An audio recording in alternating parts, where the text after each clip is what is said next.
I know it doesn't always feel like it, but as the teacher, you are the boss or authority figure in your classroom. And if you're not careful, you may end up giving some of your power away.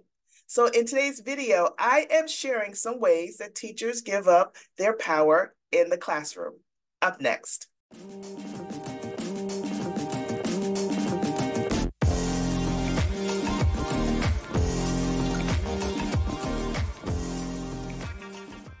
Hey, teacher friends, Michelle Holiday here. I'm a behavior strategist, and I help teachers, schools, districts, and youth organizations with methods and systems on how to manage their students in their classrooms with less stress and less struggle. And in today's video, I am sharing some ways that teachers tend to give away their power in the classroom. Let me first say that I usually hear from teachers that I feel like I don't have any power, I don't have any authority. Let me confirm that you absolutely do have power and authority in that classroom.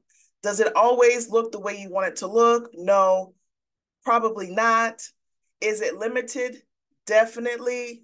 But you do hold impact and influence in how things run in your classroom. So let's start with one way that teachers give away power. Number one, engaging in power struggle interactions. Something that has happened to me as a teacher and many other teachers is you give a student a direction or you tell them to do something, they talk back, you have something to say, they respond, then you want to respond because you're like, no, I'm the teacher, you do what I tell you to do. Yes, the student should be doing what you are telling them to do. However, when you get into this verbal power and struggle interaction, you are setting yourself up for a possible loss in that moment.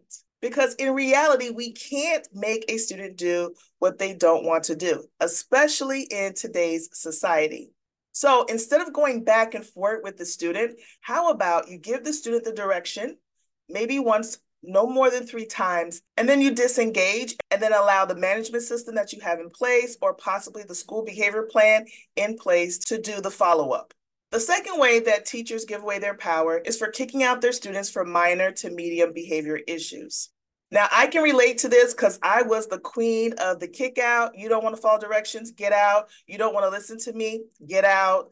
You're disrupting my classroom. I hit the buzzer. But what I learned is that when I sent my student out for behaviors that I could have handled in the classroom, I lost control of how that behavior was handled. So that may mean the student comes back with a special treat, that student comes back with a smirk, that student comes back possibly not changed based on whatever interaction they had outside of my classroom.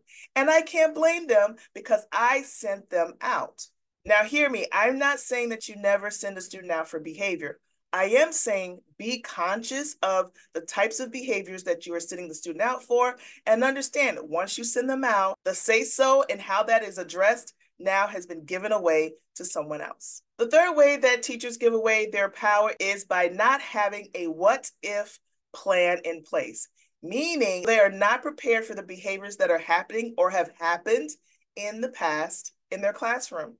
And when you don't have a plan, there are gaps that need to be filled. And guess who wants to fill it? The defiant student, the disruptive student, the disrespectful student. So it's really important to have a plan, even if it's not the most effective plan in the moment, but at least have a plan for how you're going to address different misbehaviors that happen in your classroom. And the fourth way that teachers give away their power is by not having a classroom-based management system or toolbox to address the behaviors.